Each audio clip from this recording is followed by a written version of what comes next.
नमस्कार, सुंदर माझं कोकणी आपल्या मराठी यूट्यूब चॅनलमध्ये मी मयूर पाटील तुम्हा सर्वांचं मनपूर्वक स्वागत करतो.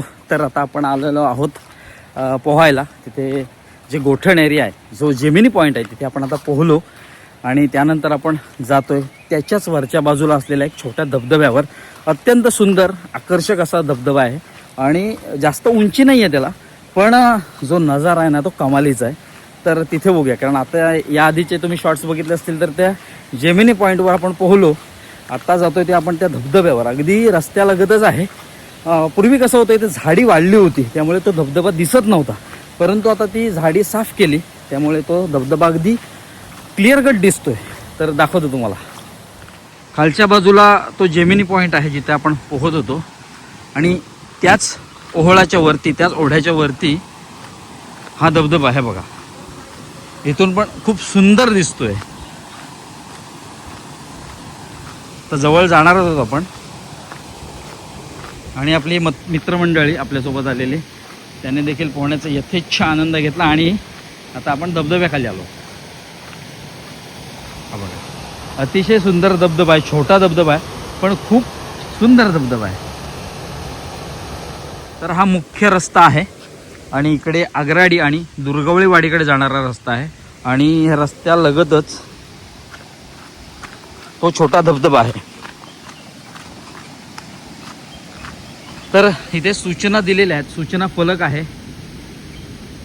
तर इथे येणाऱ्यांनी या ज्या सूचना दिलेल्या आहेत त्यांचं तंतोतंत पालन करायचं आहे.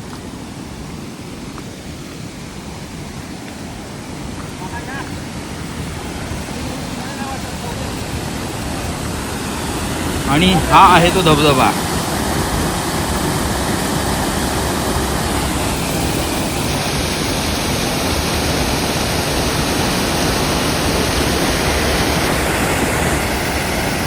बाकीची मंडळी त्या बाजूला आहेत वरती आणि पप्प्या इथे आहे.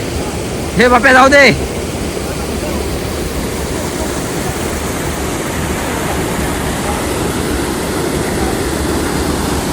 आता जरा पाऊस कमी आहे त्यामुळे त्याचा फ्लो कमी आहे, पण जेव्हा पाऊस असतो पूर्ण असा भरलेला असतो इथून पण जो पडतो धबधबा तो देखील आकर्षक वाटतो.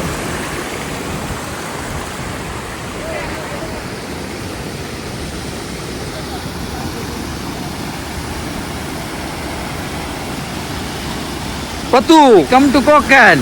Oh, Banya! Habibi, I am coming to Kokan! पतूचं फेमस वाक्य आहे ते. तर मगाशी आपण त्या बाजूला होतो आणि खाली आलोय आणि खाली येणारी वाट ही देखील अतिशय रोमांचक आहे. तर आपल्यासोबत आलेले आपले मित्र कांबळे इथून उतरत आहेत.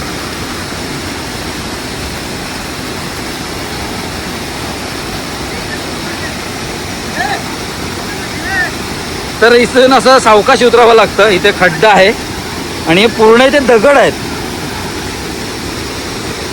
म्हणजे आपण खालच्या बाजूला पोहत होतो तर तिथे एवढी दगडी नाहीत, पण इथे पूर्णपणे दगड आहेत. आणि पप्प्या जलपारा झालाय, लोळतोय.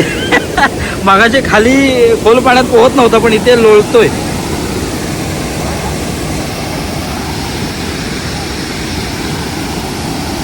भारी वाटतो, फिलिंगच भारी आहे.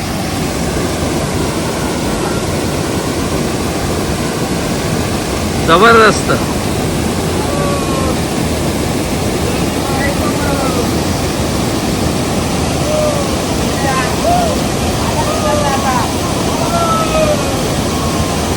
तर मी पाण्यात जातोय, म्हणजे पूर्ण पाण्यात जाणार नाही बघा.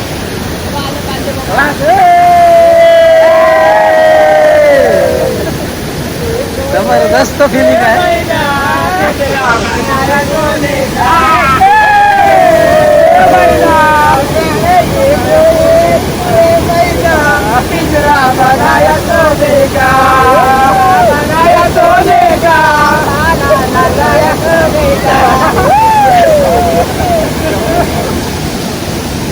तर अशी सगळी गंमत चाललेली आहे.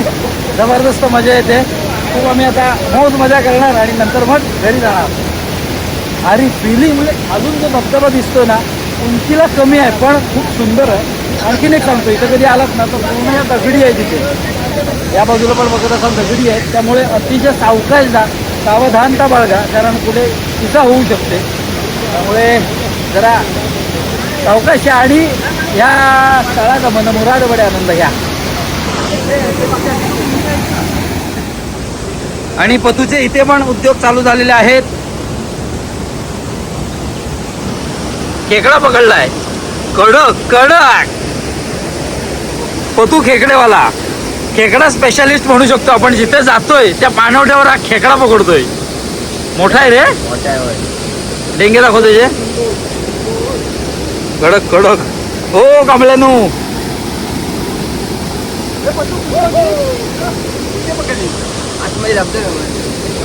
हे तुला दिसली कशी? मास्टर माइंड आहे आपण.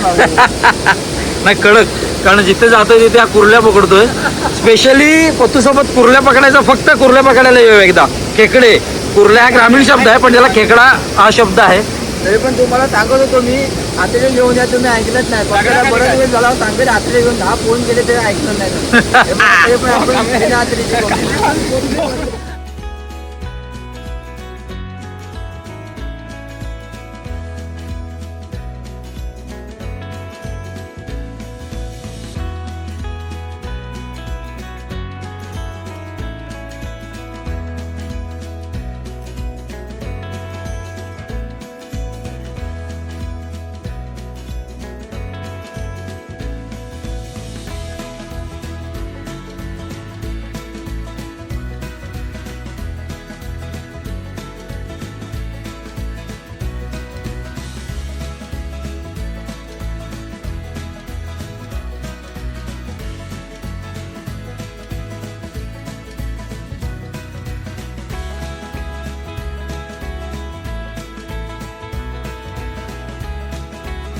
तर समोर धबधबा आहे आणि धबधब्याच्या अगदी समोर एक ग्लास आहे. इथे ही बॉटल आहे आणि इथे बॉटल आहे. अगदी निष्काळजीपणे इथे ह्या सगळ्या गोष्टी सोडून गेलेल्या आहेत. त्या बाजूला देखील ग्लास आहेत, ती बघा.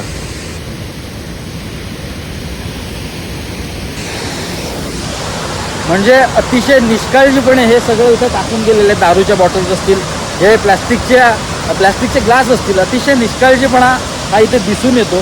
खरंच हे आपण शाश्वत पर्यटन करतोय का? आपण एखाद्या ठिकाणी जात असतो तर पूर्णपणे आपली जबाबदारी असते की त्या जागेचे पावित्र्य राखायचं किंवा जागा स्वच्छ ठेवायची किंवा घाण करायची नाही.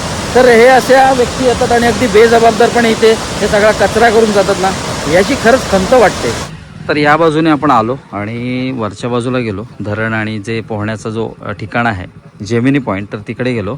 आणि जोशीवाडी एरियामध्ये आल्यानंतर एक विजय जनरल स्टोअर्स आणि त्याच्याच समोर हॉटेल क्षणभर विश्रांती हे हॉटेल आहे.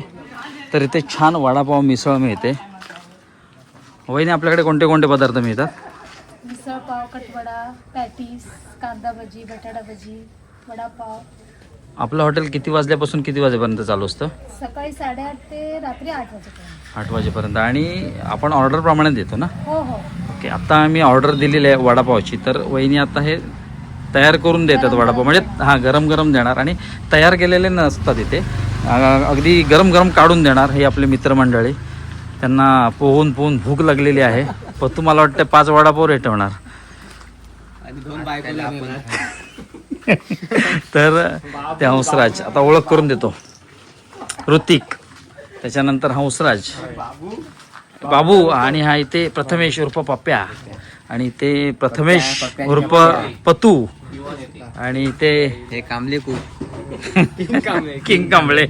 तर असे आम्ही 6 जण मिळून इथे पोहायला गेलो होतो.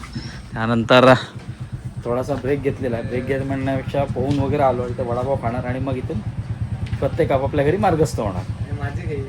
हां, तुला काय म्हणायचं आहे? काय म्हणायचं नाही, ॲक्च्युली पोहायला मला आवडत नाही, पण हे पोहतात ते बघण्यासाठी मी विशेष करून जातो. हे पोहतात, हा आपला मित्र पीचा वर्ग आहे, पीचा वर्ग. आपण तिथे नेहमी जातो बघायला. एक प्रथमेश पोहतो, एक प्रथमेश होत नाही, पण तो नेहमी बघायला येतो याला.